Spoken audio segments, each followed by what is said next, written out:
Hey, private 329, 33. Oh, the other green.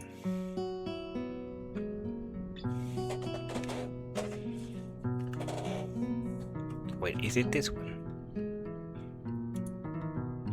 306, 29, 33. It should be this one. Oh, April 5, 12, 12. Yeah, it has to be. It's been many days. It's easier to paint big areas if there are a lot of people with hands. The reach is better, and it's faster too. She goes on a tangent, waving a little with her arm, or whatever of it there actually is, to demonstrate even though I got the point already. The wet cotton of her sleeve flaps around, and it makes me think it could look sadder than it does. But it makes me feel out of place, like almost every tangible reminder of the student base's special properties has in the past few days. The girl doesn't notice my dreary feelings, of course, or the fact that she lost me a while ago already, and just keeps on blabbering. So that's why I'm trying to figure out if there is something I need to figure out, and then figure out that out before it's too late and our hope is lost. Why will the hope be lost? Because paint has to be painted, and then it has to dry, and then it has to be painted over with another kind of paint. It takes time. She finally stops, apparently thinking she made some kind of a statement that makes sense. I think it's best to start from the top. So, this is your project? You did this? Yes. Yes. All of it? Yes. Nice, but... I stumble with my words, suddenly feeling like I walk straight into a minefield of political incorrectness. It's okay, you can say it. I probably won't get mad. I blush really hard. I don't really know what will be the right thing to say, if any. It feels that I'm way more sensitive than Rin is, though. This is really awkward. Don't you wanna ask? How do you paint without hands? See, I'm an easy person to talk to, right? With my feet. I almost guessed that already, but isn't that hard to do? You are good at guessing. Anyway, I don't think it is, but maybe I'm used to it by now. I can't get my mind around the fact that she could be an artist, but seeing how adept she was using her feet to it, I figure painting might not be a problem either. Neither of us has anything more to add to the subject. The afternoon light works pretty well. I was afraid it would look too flat, but it's not like that after all. I think it's actually pretty interesting. I wanted to see what it looks like in dim light too. Do you think it's flat? Well, painting tends to be flat. Not like that flat. You know, flat, like some people are. No substance. No meat where there should be some. I know a few girls that... Okay, I get it, but I couldn't really tell. I'm not good with art. I can't name many artistic terms or artistic... I can't name many artists or artistic terms. So I don't really have anything to say. Rancho rocks her shoulders at that, saying, "Suit yourself," without saying it, and looks up at the sky as if trying to look for something up there. I don't think I'd get any actual work done, but if you give me a hand with the paints, I could do a little before it's too dark. I wanted to get halogen lamps, like the ones they have at the sports track, but there aren't any. Rain sure is quick to recruit my help as Washizune. It really makes me feel that the festival is such a big project that every pair of hands is needed. Or pair of feet. Why not? I'm not really sure if I can be of any help though. You just mix in some paints. You can do that. Probably. Do you have motor control problems? Like, those people who have some cerebral palsy maybe? Not that I know of. I get it. Her thingy has nothing to do with that. She gives me a sly look for no reason. No, it doesn't. Let's do it then. So, she sits on an empty wooden box and very naturally picks up a wet brush between her toes of her bare right foot. I open a few of the cans and pour some of the contents into shallow bowls of mixing. The thick paints flow lazily from the can to the bowl, like syrup. I mix them, creating funny, hypnotic-looking swirl patterns that melt quickly into each other to form a new monotone hue. Rin says to work, every now and then asking me for a hand with something or the other. Finding different brushes is easy enough, but mixing the paints to be the exact tone this girl is apparently seeing in her head is a frustrating ordeal. She wants precision down to the last millimeter before she is satisfied, but her instructions are obscure at best. Add half a splash of green. I crouch down to pick up the can of bright green. The other green, this green. I carefully pour some of the other green paint into the mixing bowl. No, that's almost a whole splash, more white. Is green a good color to add? No idea, you are the artist here. A hint of a smile appears in the corners of her mouth. Do you like an opinion? No, it's just that I have no idea. It's okay, because I just got an idea. Add more white. With this exclamation, I pour a minuscule amount of white into the bowl and mix it. It looks slightly whiter. That's not good. But that's not good. It has to be like the color when you wake up and you know that you saw the meaning of life in your dream, but can't remember it. Maybe it's yellow. Despite the impossibility of mixing a color like the change of seasons or any other nonsense that's been imposed on me, I find myself enjoying it more than I thought I would. Seeing a painting being born on the plaster wall feels like magic. I spend the moments I have between mixing paints crouching down on the paving and just looking at her work. It feels slightly intrusive at first, like breaking some imaginary intimacy, but Rin doesn't seem to mind the least bit. Maybe it's just in my head.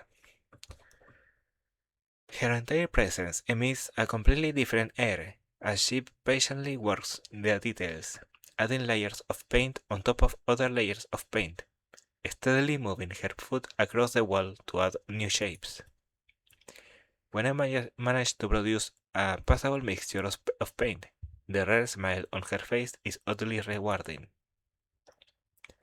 Apart from the few words when discussing paint mixes, neither of us says a word for the longest time.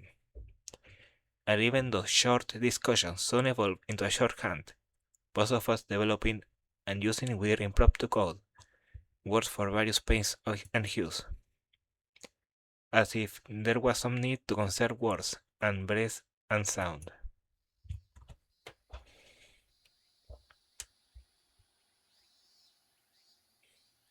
We stay there late into the evening until it becomes too dark to paint properly.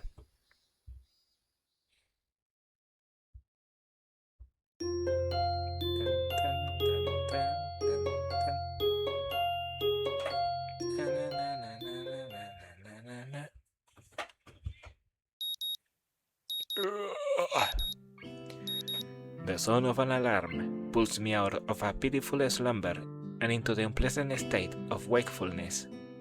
Oh no, I'm awake. I linger under the blanket for a few minutes, gathering energy to rise up while making excuses as for why I already haven't.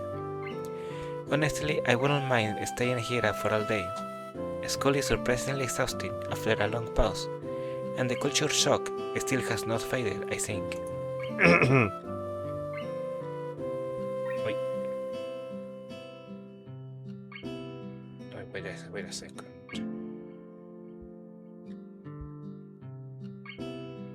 Okay.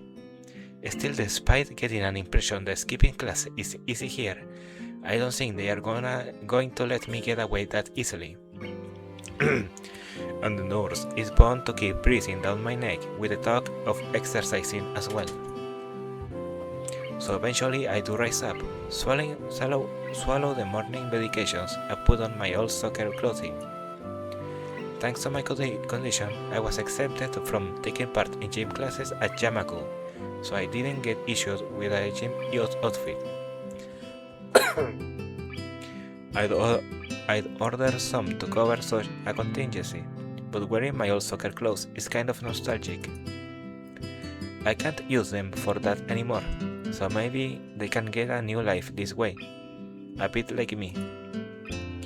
After all, I'm going to start taking care of myself. I can't afford to slack around. I'll start from the basics. Basics, which include keeping the rest of my body in shape, along with what little I can do to strengthen my heart. Maybe then I can go back to something approaching a normal life, or at least something where I'm less likely to fall over dead at any minute. I'm surprised to discover that I'm not the only one present at the track. Not just that, but it's a face I've seen before. The prosthetic-legged girl with a bowl who bowled me over the hallway yesterday is running on the track lightly, like a half mechanical gazelle. What was her name again? It was a short one, but I can't remember. An Occidental name, I think. A Western name. She seems to be running laps at a somewhat easy lope, her prosthetic leg clacking rhythmically on the hard track surface. Is Amy a Japanese name too, or not? I wonder what reason she has for running this early in the morning. Maybe it's just something akin to mine, and the nurse is oppressing the poor girl to jog just like he is oppressing me. I certainly wouldn't be here if it weren't for my health, and he's prompting me to do so. And even when things being like they are, it's only because I wanted to get it out of the way early. The fact that I will be less likely to encounter someone who will witness my pitiful attempts to get in shape was merely a happy accident. I'd leave, but it seems that my former assailant noticed me on her last lap. She waves at me cheerfully and jogs over. Good morning, your name is Hisao, right? She grins, seemingly pleased that she'd remember my name. You may not remember me. Amy, I knocked you over in the hall yesterday. How could I forget such a blunt introduction?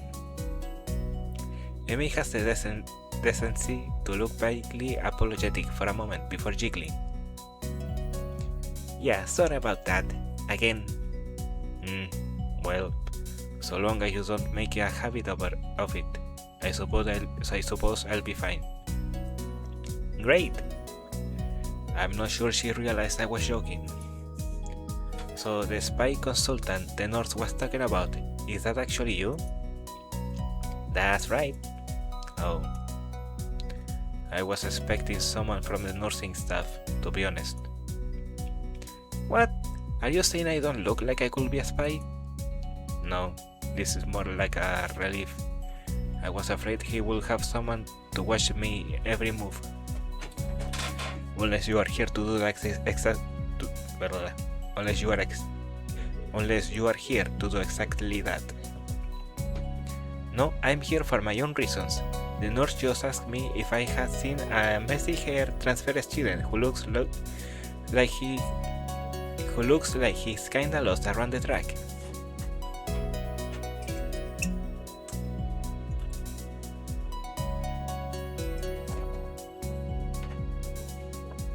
Water. So why are you down here? Emi strikes a dramatic pose. Training! For what? Track! I see. You're on the track team. You're on the track team then. Emi nods enthusiastically. Yep, I'm one of the better runners too. I'm modest about it too. Hey, you should join up. It's good exercise, you know? I think that much activity is probably out of the question for me. Nah, I'm not even sure that I really like running all that much. Plus, I'm just not into organized sports, you know? It's true, I never even really got that much into soccer. I mean, I'd run around with my friends and all, but that was really the only reason I even played. It wasn't for the glory to be found on the field, that's for sure. Emi seems to understand my meaning. I see. Not that into the whole organization thing. But now that you are here, I guess we are going to run together, eh? What? Sure, I guess. Emi seems pleased. Are you going to warm up? Real men don't warm up. I'm always warm. Oh no, you always should warm up, but he's out. She called me enthusiastically, but then smiles and leaned closer. I hate warming up too. She laughed suddenly. Heck, and I don't even have to stretch my legs. You can still stretch. As if to confirm her statement, she bounces up and down a couple of times, giving a passing impression of standing on a pair of springs. Her leg blades seems to be quite elastic. Let's go! So we both take off around the track, and I can immediately see that she wasn't lying about being good at running. Emi moved fluidly, throwing herself into the run with a sort of wild abandon. I find myself concentrating more on running properly. Hands spread, right?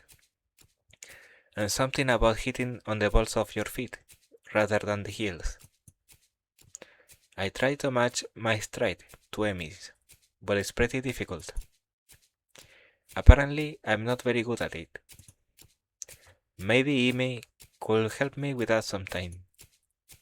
I'm really not feeling up to more than a couple of laps today, and slow to walk pretty well. And slow to walk pretty quickly.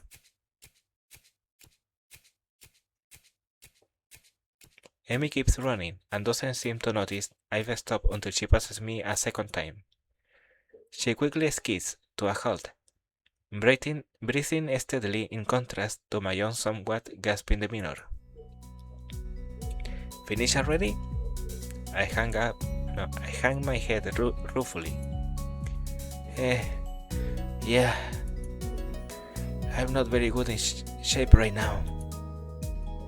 Emi nods, and then grins at me again.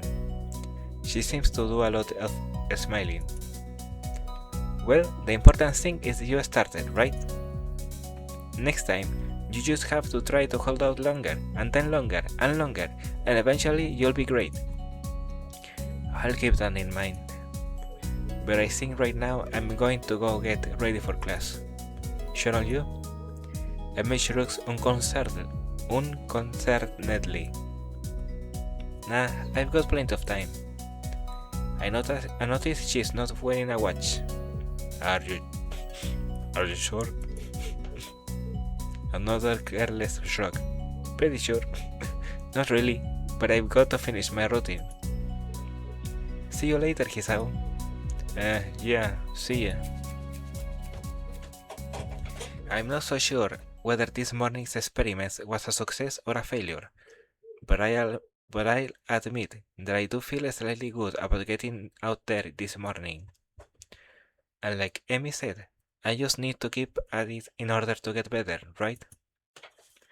Practice makes perfect, or something like that.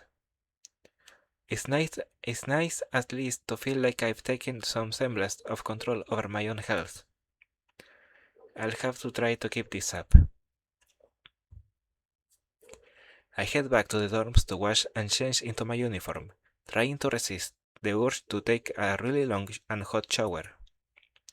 I'm tired from all the running, so I just want to unwind, but I don't want to break my slowly building routine or get into school before the morning rush. After taking a long shower anyway, I dry myself off and get out of the stall to put on my clothes. Oh no! Out of nowhere, a shadow appears within the mist, looming and radiating a malicious intent. It bursts through the fog. Zap! What are you doing here?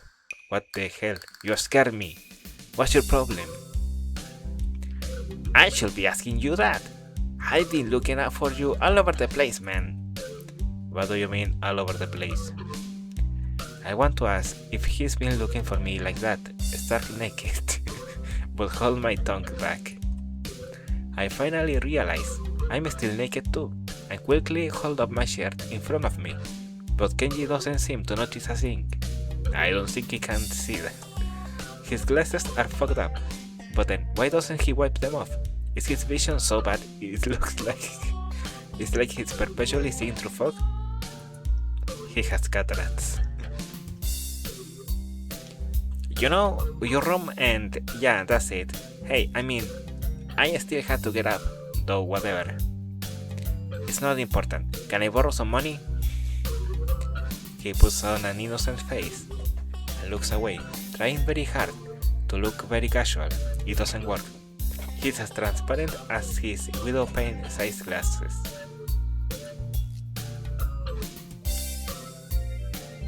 Is he still dark because he's censored, or...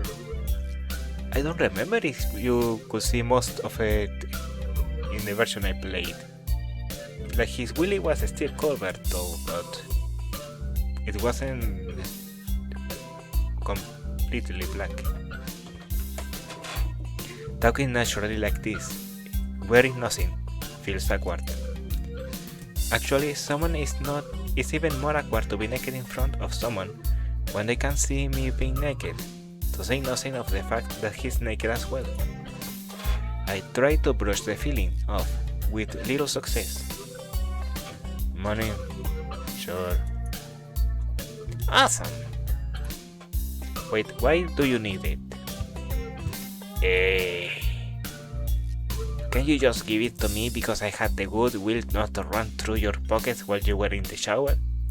I could have, but I exercise restraint. And in the end, isn't the thought that counts? Come on, be a pal. This makes no sense. If it's the thought that counts, I should withhold payment, since his thoughts were so clearly impure, and his intentions are probably even more sinister, since he can tell me what they are. I say as much to him.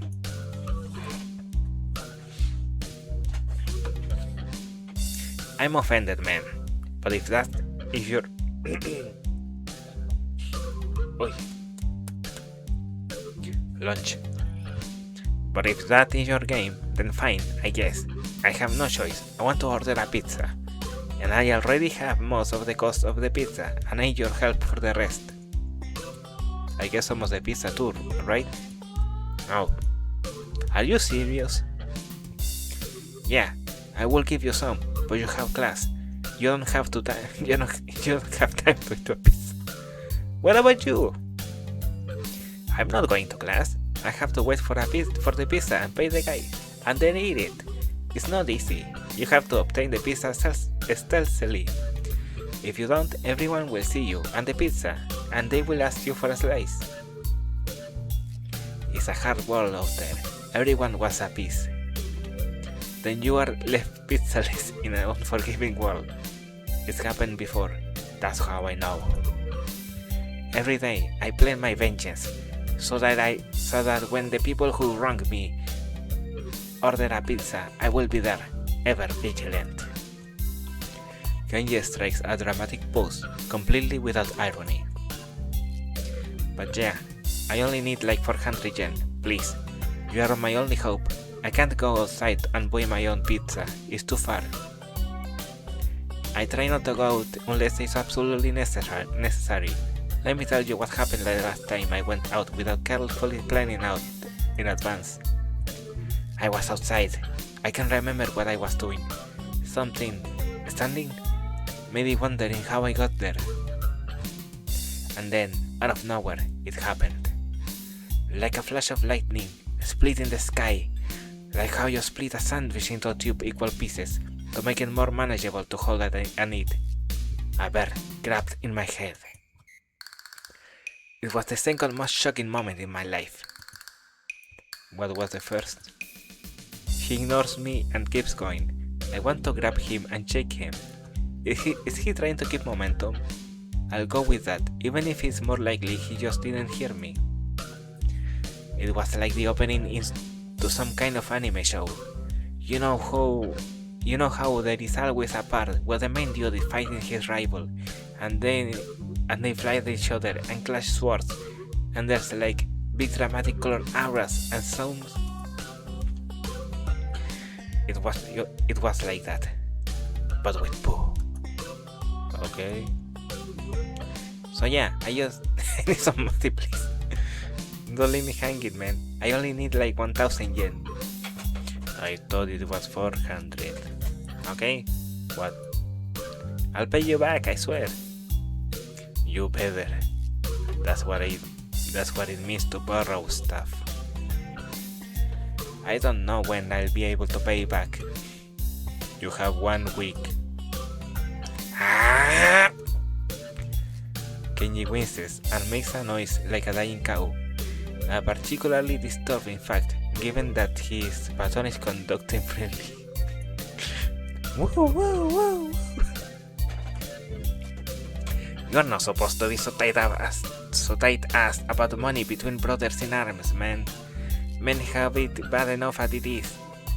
Did you know that male porn stars only make about half of their money, half of what female porn stars make?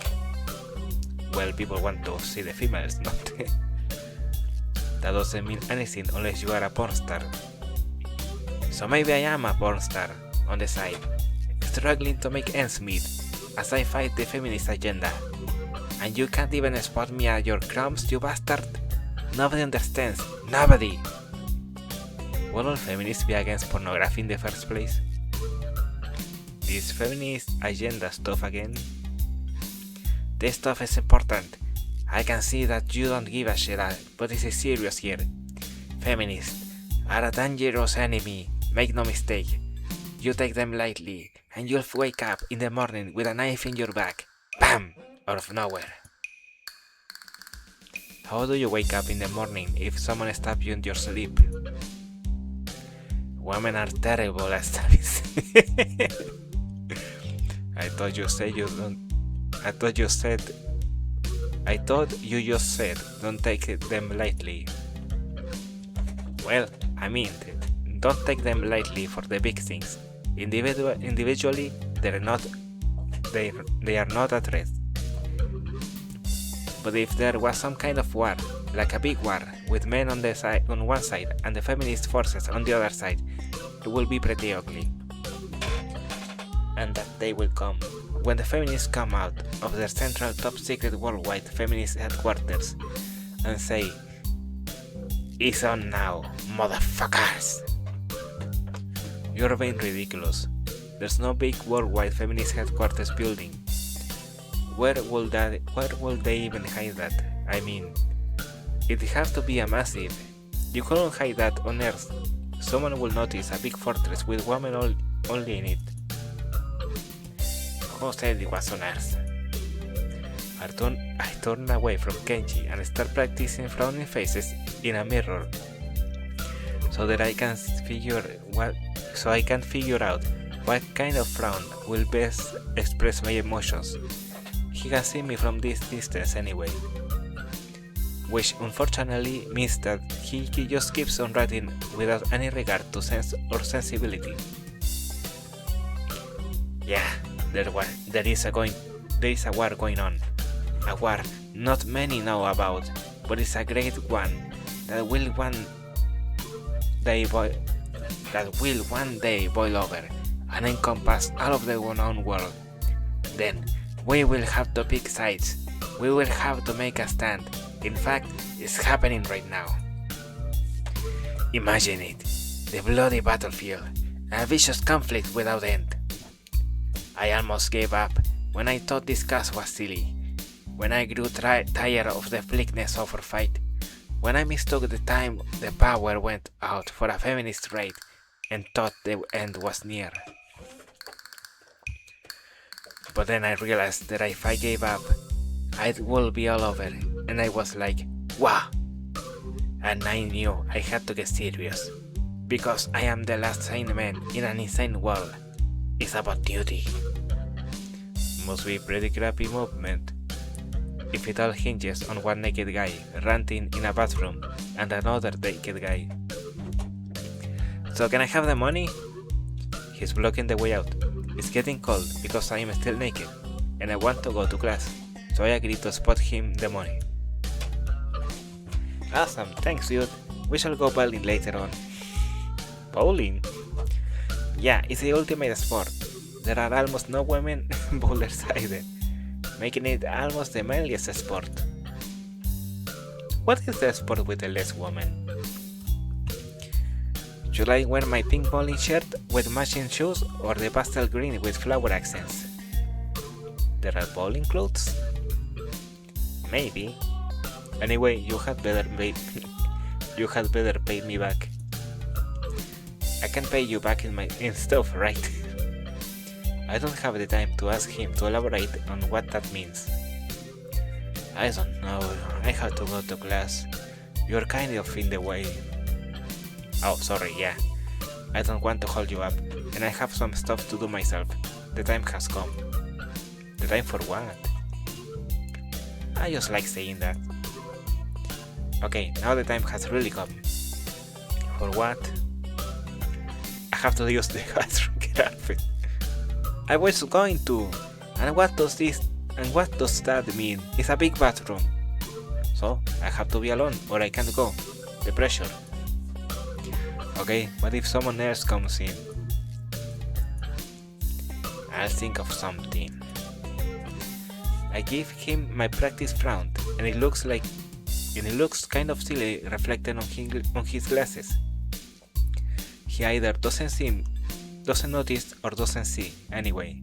So I get dressed and run back to my room, feeling as though an eternity has passed since I woke up. Oh boy. Bye.